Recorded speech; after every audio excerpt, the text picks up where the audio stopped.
সবাই কেমন আছো? রেশমি ডেলি ব্লগে সবাইকে সুস্বাগত জানাই। তো দেখো ঢ্যাঁড়সের তরকারি হচ্ছে, ঢ্যাঁড়সের তরকারি আর তারপর হচ্ছে সবার শেষে সর্ষে পোস্ত দিয়ে দেওয়া হবে। তো ঢ্যাঁড়সের তরকারি কমপ্লিট আর পুরো মাখো মাখো হয়ে গেছে পুরো। আর হচ্ছে এখানে হচ্ছে বেগুন বরবটি কচু আলুর তরকারি হচ্ছে, এটা তো হয়েই থাকে, খুব ভালো হয় এই রেসিপিটা। সবাই ঈশ্বরের কৃপায় কেমন আছো? আশা করি ভালোই আছো, আমিও ভালো আছি। তোমাদের সাথে নিয়ে ব্লগটা স্টার্ট করলাম। তো আজকে হচ্ছে শনিবার, তোমরা দেখতে থাকো আজকে ভিডিও, ভালো লাগবে। আর এটা হচ্ছে পেঁয়াজি, মা গরম গরম পেঁয়াজি ভাজলো মুড়ি দিয়ে খাওয়ার জন্য। এখানে হচ্ছে ভোলা মাছের ঝাল, সর্ষে পোস্ত দিয়ে ঝাল হবে, ধনেপাতা দিয়ে। ভোলা মাছটা মা নুন হলুদ দিয়ে মাখিয়ে, মানে আগে ধুয়ে নুন হলুদ মাখিয়ে রেখেছে। আমি এখন ভাজা বসিয়ে দিচ্ছি। আমি ভাজা মানে করতে খুব ভালোবাসি, মাছ ভাজা করতে খুব ভালোবাসি। তো দেখো ভাজা করে নিচ্ছি মাছগুলো, দিয়ে দিলাম গোটা গোটা মাছ। আর এখানে হচ্ছে কচু আলু বেগুন বরবটির তরকারি অলরেডি অলমোস্ট কমপ্লিট। আর এখানে হচ্ছে ভালো করে মশলা কষানো হচ্ছে, কষিয়ে কষিয়ে রান্নাটা হবে। তার জন্য সর্ষে পোস্ত আর ধনেপাতা দিয়ে হবে রান্নাটা। তো চলো দেখে থাকো।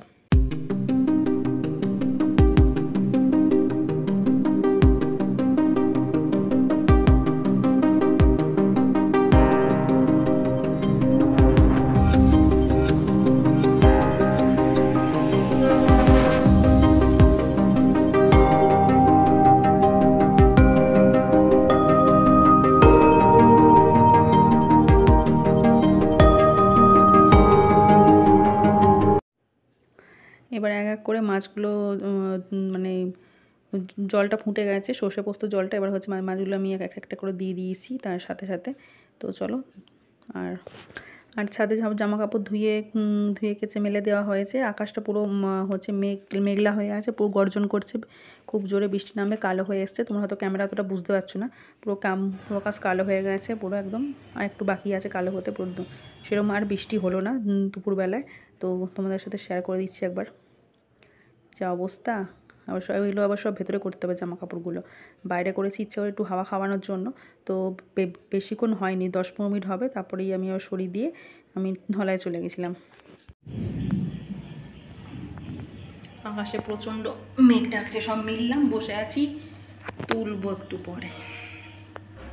ইচ্ছা করেই মিলেছি বাইরে, এক্ষুনি জোরে নামবে এক্ষুনি।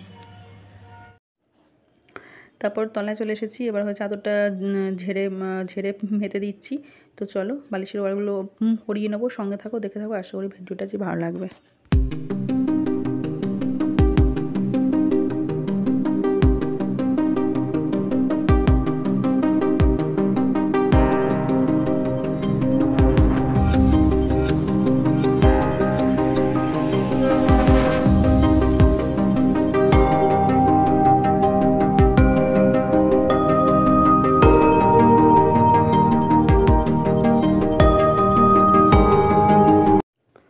তো চলো, চাদরটা তো গোছানো হয়েই গেছে, মানে পাতা হয়ে গেছে। আর বালিশের ওয়ার সবগুলো হচ্ছে কোল বালিশের ওয়ার কিনতে হবে, মানে 5 বালিশের ওয়ার কিনতে হবে। আর যেগুলো আছে সেগুলোই হরিয়ে দিচ্ছি। তো চলো এগুলো হরিয়ে দিই, সঙ্গে থাকো।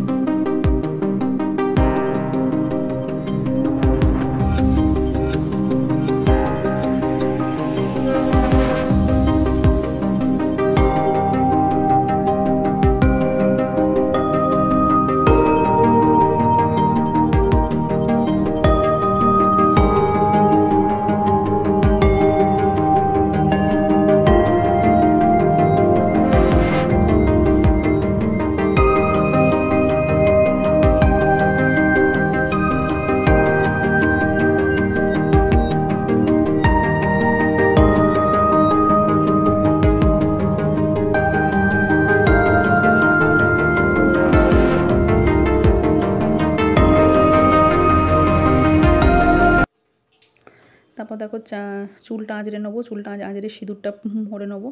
তো চলো চুলটা আঁচড়ে নিই। আর সারাদিনে একবার করে চুল আঁচড়াতেই হবে, নাহলে জটা পড়ে যাবে। তো চলো চুলটা আঁচড়ে সিঁদুরটা পরে নেবো।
ভাবলাম সিঁড়িগুলো হচ্ছে ঝাঁট দিয়ে নিই, সিঁড়িগুলো ঝাড়া দরকার ছিল, তাই চলো সিঁড়িগুলো ঝাঁট দিয়ে নিই। সঙ্গে থাকো, আর যাদের ভিডিওটি ভালো লাগবে অবশ্যই লাইক কমেন্ট শেয়ার করে দেবে, সাবস্ক্রাইব করে পাশে বেলটি অল করে দেবে।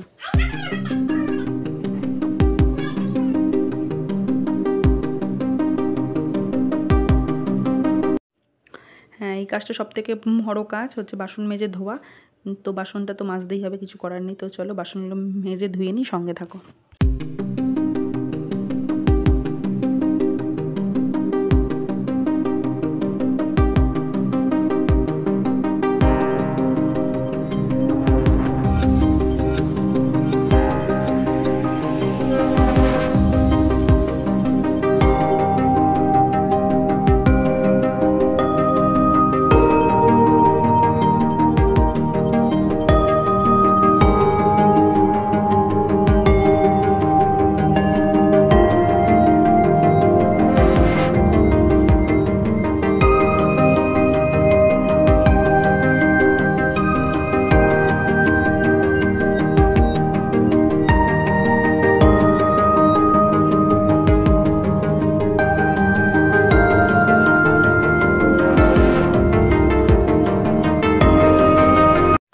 আজকে দুপুর 12টা জলটা ধরতে পারিনি, এখন বাজে 4টের সময় জল পাম্প করলাম, পাম্প করে জলটা নিয়ে যাচ্ছি। 4টে বাজে 10, এখন পাম্প করে নিয়ে যাচ্ছি জলটা।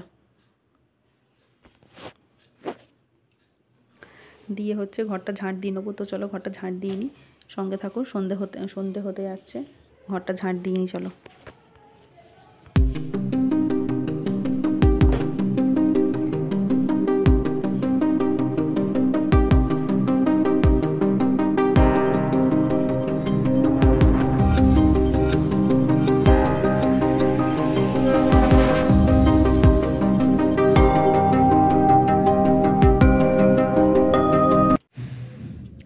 তো চলো আবার গ্যাসটা হচ্ছে মুছে নিই। 5টার আগে সব কাজ করে নিচ্ছি, কেন খেয়ে দিয়ে উঠে কিছু কাজ করতে ভালো লাগে না, তাই জন্য এখনই হচ্ছে কাজটা করে নিচ্ছি। গ্যাসটা মুছে নিচ্ছিলাম, জল তুলে এনে গ্যাস মুছে নিয়েছি। তো চলো ভিডিওটা এখানেই শেষ করলাম। কাল আবার দেখা হচ্ছে নতুন ভিডিওতে। সবাই ভালো থাকবে, সাবধানে থাকবে, সুস্থ থাকবে, আর আমার ভিডিওর মধ্যে চোখ রাখবে, আমাকে সাপোর্ট করবে। তো চলো সবাই এগিয়ে যেতে পারবে তাহলে।